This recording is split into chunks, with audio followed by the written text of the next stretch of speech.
of the NFL championship is cold, and a brusque wind whips the banners. The wind will be a factor, but this game, as any other, will be decided by a scattering of key plays, and by the way they're executed by the men taking the field. Championships are won by men, strong, proud men, who have spent a season preparing for this day of decision. The battle plans are ready, and now the game is in the hands of the men. Men like Jim Brown, the greatest running back of all time. Frank Ryan, a quarterback reaching stardom after 6 years. Gary Collins, for whom this will be a red-letter day. 40-year-old Lou Groza, the most prolific scorer in football history. Galen Fiss, one of the deadliest tacklers in the league. Dick Modulewski, who brought championship spirit to Cleveland. Bill Glass, a minister who delivers sermons of violence on Sunday afternoons. John Unitas, whose mind and arm make him the most valuable player in professional football. Gino Marchetti, who after 13 years as the toughest end in the NFL is ending his brilliant career. Raymond Berry, a perfectionist, who in 10 years has caught more passes than anyone else. Balding Bobby Boyd, all-pro defensive halfback. Jim Parker, blocking bulwark of the Baltimore line. And young Don Shula, National Football League Coach of the Year. The Browns win the toss and take the ball. You have to take the ball, Coach Blanton Collier said. But it was blowing so hard, we considered taking the wind instead. At the kickoff, the wind is gusting off Lake Erie at 25 to 30 miles an hour. Lou Michaels left foots a low skidding kick down to the Colt goal line. And the 1964 World Championship game is on. Walter Roberts returns the ball to the Cleveland 21 before he's brought down by Neil Petties.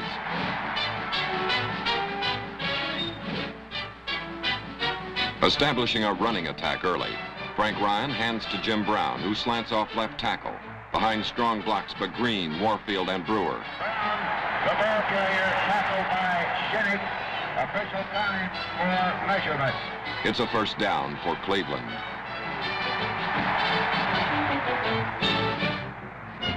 On 3rd and 18, Frank Ryan has to go to the air. In super slow motion, the superb blocking, which will protect Ryan all afternoon, is clear. Jim Brown, who will catch the pass, starts his pattern, while Hickerson, Morrow, Wooten, and Shafrath form a solid wall of bone and muscle around the Cleveland quarterback. Ryan throws, and the ball is on its way to Brown, who has beaten Bill Pellington by 2 steps. Jim makes a fine one-handed catch as linebacker Don Shinnick just misses him. Brown's acceleration leaves Jerry Logan sailing through the air.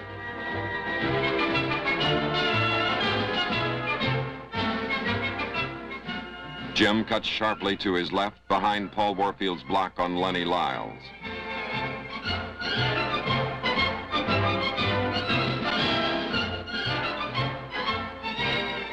Trouble arrives in the form of Bobby Boyd, who makes the first solid contact with Brown. Then gets help from Lyles.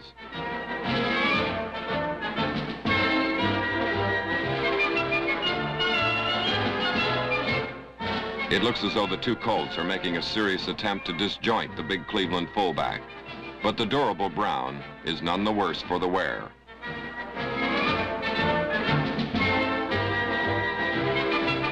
The play carries out to the Cleveland 46 for a first down. Passing to Jim Brown for the first down on the 46, tackled by Boyd. It nullifies the disadvantage of the headwind, so that when the Browns are forced to punt, Collins' 27-yard kick into the young gale still carries to the Baltimore 22, where Kelly and Scales stop Wendell Harris in his tracks.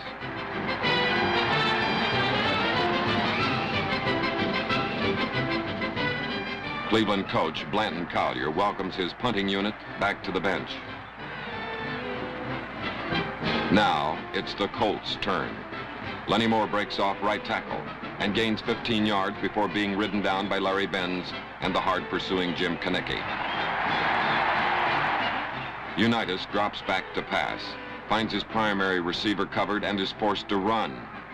John gains 7 yards, but by forcing him to run, the Browns are making Unitas play their game. The Colts are moving as Jerry Hill drives into the line, but wait.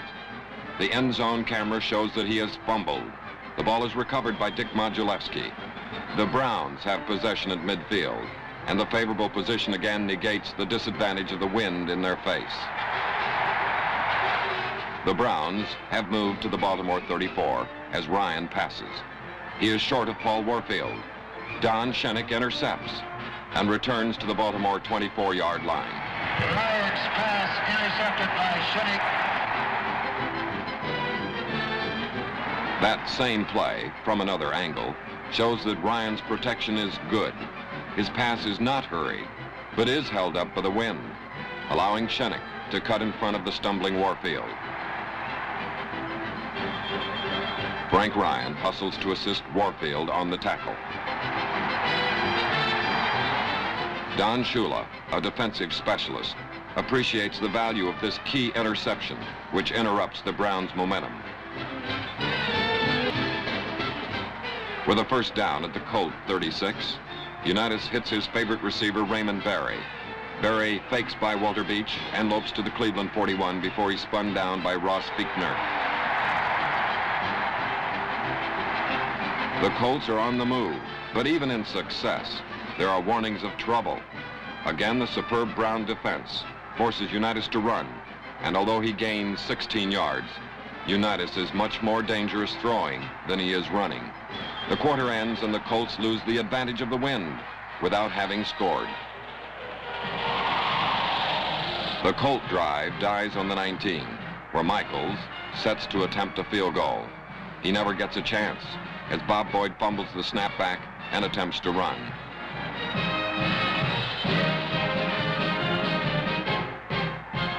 For a moment, it appears that Boyd may save the play, but Vince Costello drags him down for a 9-yard loss.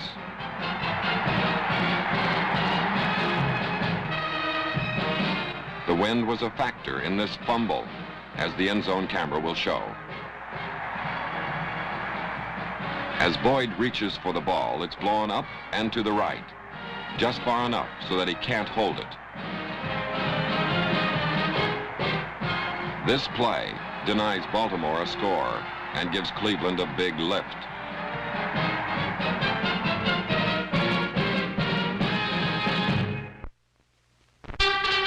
Later, the Colts have the ball again, and Unitas flips to the dangerous Lenny Moore, who seems to have an open path until he is violently upended by Galen Fiss in one of the key defensive plays of the game. Here it is again in slow motion. John's call is a good one because the Browns are in a blitz. The screen is set up perfectly, and the pass sails by the outstretched arm of Bill Glass into the hands of Moore. Moore has a convoy of blockers and appears on his way to a long gain, but Fiss slices in ahead of the screen and chops Lenny down.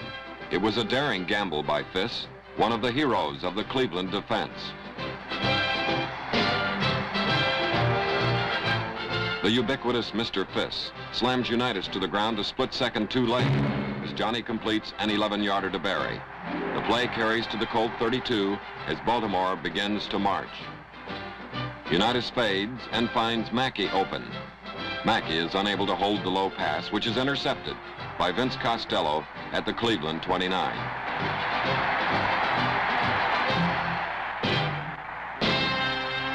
With the aid of our slow-motion camera, we'll examine the bizarre chain of events which set up Costello's interception.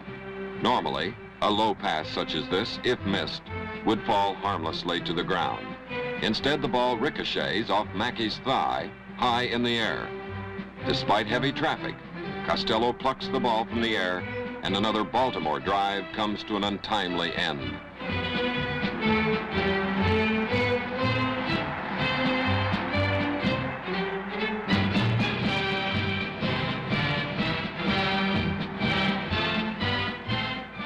With time running out, the Browns bid for a quick score. The spotlight camera follows Paul Warfield as he jukes by Lyles. He is clear momentarily until Jim Welch, the deep defender in the Baltimore zone, picks him up, and they race together for the ball. Intent on the pass, Warfield accidentally trips Welch, and as both men fall, the official's flag underlines the foul. The tripping costs the Browns 15 yards and earns Warfield an impromptu lecture on the evils of impeding a defensive back in the performance of his duties. The half ends with no score, as two of the finest offensive teams in the history of football are hamstrung by brilliant defensive play.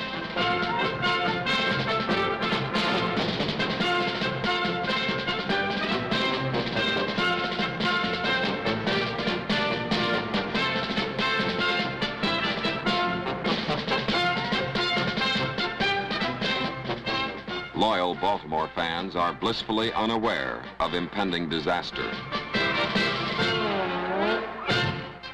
The Browns take the win in the third quarter, reasoning it might die by the fourth. Groza's gale-blown 80-yard kickoff sails over the end zone, Joe Don Looney, and even the pitcher's mound. On 3rd and 7, Unitas attempts a screen pass. Behind a covey of blockers, Jerry Hill has the ball right in his hands. But he drops it.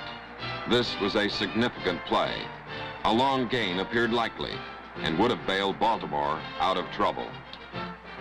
But the Colts are forced to surrender the ball, and Tom Gilbert's wind-slowed 25-yard punt gives Cleveland possession on the Baltimore 48.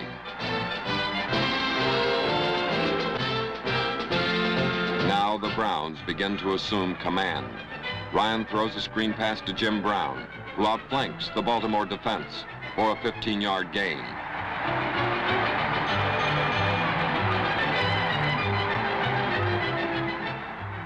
As we rerun that last play, watch for a key block from number 77, Dick Shaprath, which adds 5 yards to Brown's run to bring the ball into field goal range. When Baltimore's defense stiffens, Blanton Collier recalls his offensive team and sends in the Lou Groza-led field goal unit. With the wind at his back, Groza calmly bangs a 43-yard field goal directly through the uprights and into the arms of a gleeful Cleveland fan. Ballholder Bobby Franklin offers the official some advice, and the official agrees. Groza trots majestically off the field, having scored in his 12th championship game, and Cleveland leads. Once more, the inspired Brown defense stops Baltimore cold. A daring blitz sends Galen Fiss, number 35, through a gaping hole. Unitas evades Fiss, but young Jim Konecki, a terror in this game, drops him for a yard loss.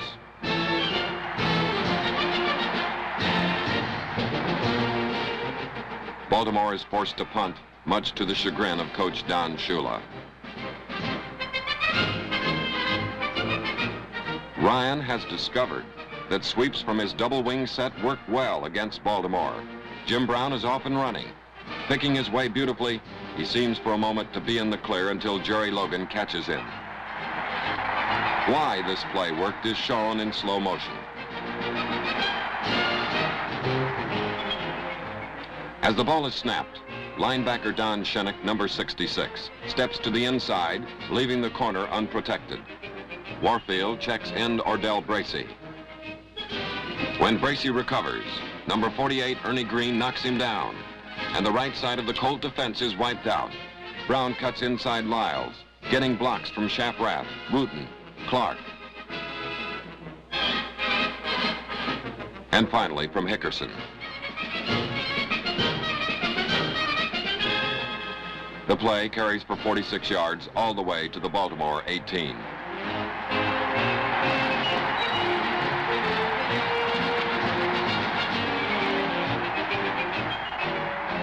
On the next play, Ryan drops back behind strong protection and hits Gary Collins in the end zone for the first touchdown of the game. Touchdown from Ryan to Collins.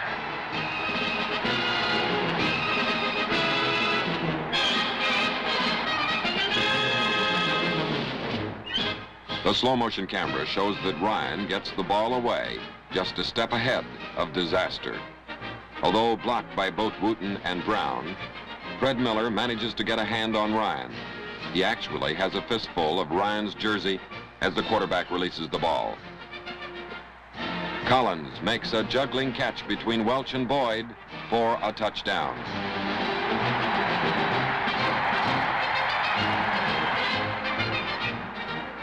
On the sideline, the jubilant Collins is hugged by an equally happy Dick Modulewski.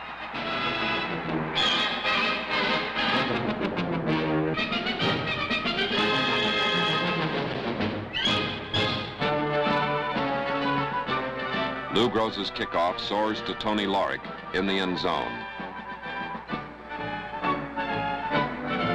Lorick's return is cut short when Leroy Kelly skips around the block and wrestles him down on the 12-yard line. A clipping penalty moves the ball back to the 6. The Colts are deep in the hole again, faced by that pesky wind. Unable for the third time to make a first down, the Colts punt from the 12. Gilbert kicks the ball only 27 yards. It goes out of bounds on the Baltimore 39. And Don Shula's face reflects the dismay of the Baltimore contingent. Luck is a part of any victory. A loose ball bounces right back into Warfield's hands, and he loses only 3 yards instead of 10, and possibly the ball as well.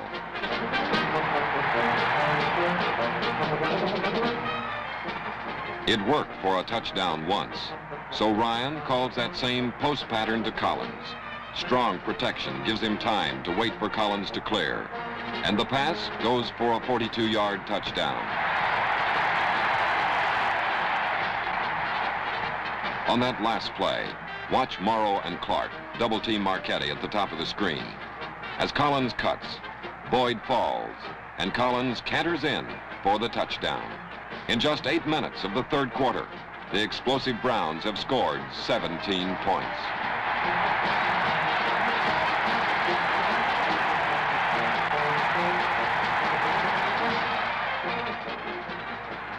Coach Nick Skorich imparts defensive strategy to Bernie Parrish. The Colts fight back grimly. Unitas flips a swing pass to Jerry Hill. Hill is met head-on by the violent Mr. Fiss and knocked down so hard that he sits in dazed dismay until the referee relieves him of the ball. Moments later, on the Browns' 48, Unitas hands off to Lenny Moore. The ball skitters through Moore's arms and nestles in the warm embrace of Cleveland end Paul Wiggin, while Fiss discourages an attempt by Unitas to retrieve it.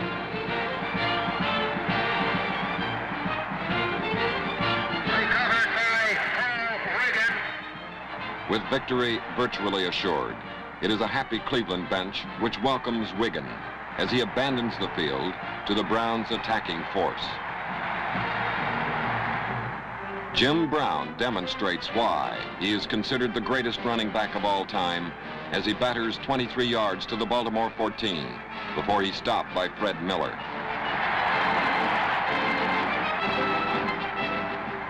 In slow motion, Brown's run is even more impressive. Hickerson and Clark pull out to lead the play. Ernie Green puts a classic block on linebacker Steve Stonebreaker. As Brown turns upfield, Monty Clark, number 73, sweeps Bobby Boyd to the outside, and Gene Hickerson flips Gino Marchetti to open a path for Brown. At full throttle, Jim breaks through Logan's low tackle. Billy Ray Smith attempts a necktie tackle, but Brown shrugs him off. Miller finally gets Brown, but the big fullback drags him along for 6 more yards. The third period ends with Cleveland leading by a surprising 17 points.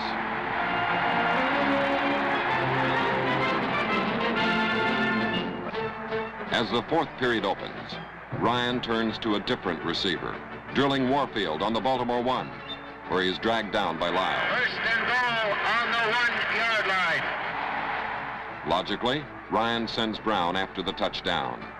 Jim tries to pull himself over with the help of the goal post. Did he make it? The officials say he did not. The Browns argue, but to no avail. When Ryan slips on an attempted handoff, Michaels and Bracey are right on top of him, and the play costs a precious 2 yards. On the 3-yard line, fourth down.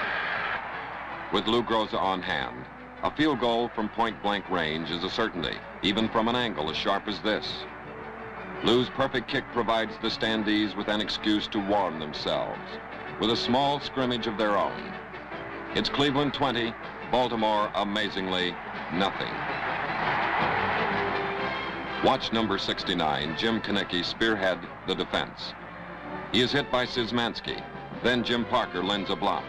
Jerry Hill gets in the act as Unitas slides away from Modulewski. But the persistent Kinnicky escapes to trap Unitas for a 3-yard loss.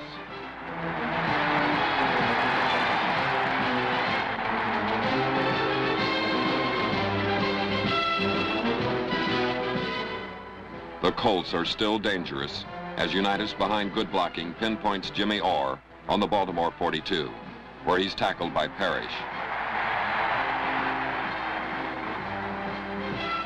This is the play which could have put Baltimore back in the game.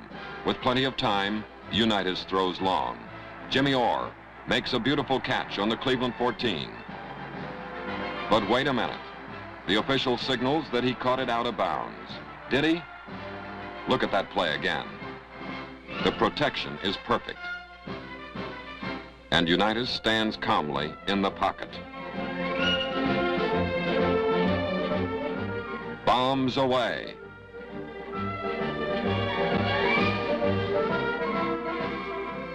Orr is behind Parrish. He takes the pass 2 steps before going out of bounds. Did the official miss this one? We'll take one final look from another angle to make sure. From the end zone, we see the catch again. Orr is clearly juggling the ball, as these pictures prove. The ball must be under control before the receiver crosses the sideline.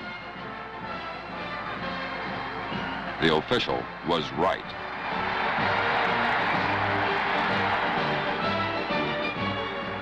So Baltimore must punt.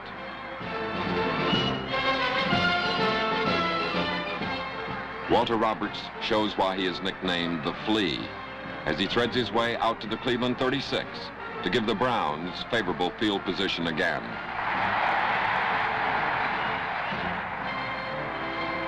From the Cleveland 49, Ryan prepares to pass. He throws, and Collins, far downfield, is running step for step with Boyd. Both reach for the ball, but the taller Collins outstretches Boyd to catch it. Gary romps into the end zone and disappears into the howling, boisterous Cleveland fans.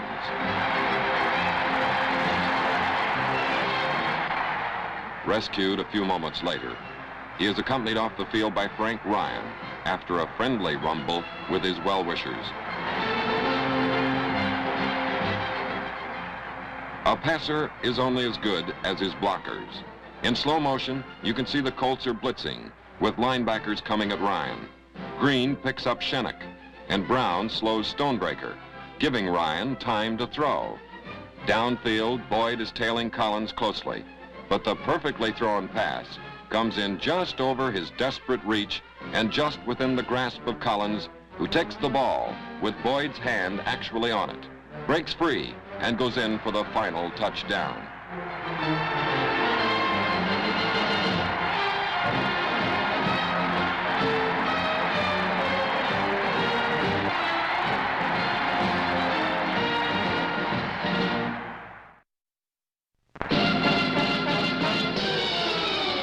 It's all over, and the men become boys.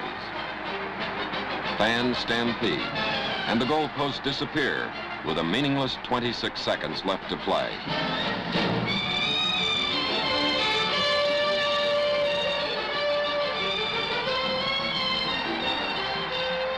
Somewhere, the Colts are leaving the field too. but no camera records their sorrow.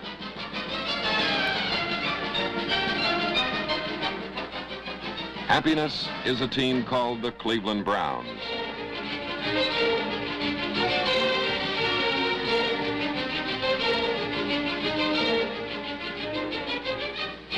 Owner Art Modell talks quietly to Jim Brown, then hugs him gratefully. This is the overjoyed Browns' first championship. Collier and Ryan try to explain, but only the movies can lay bare the anatomy of a championship.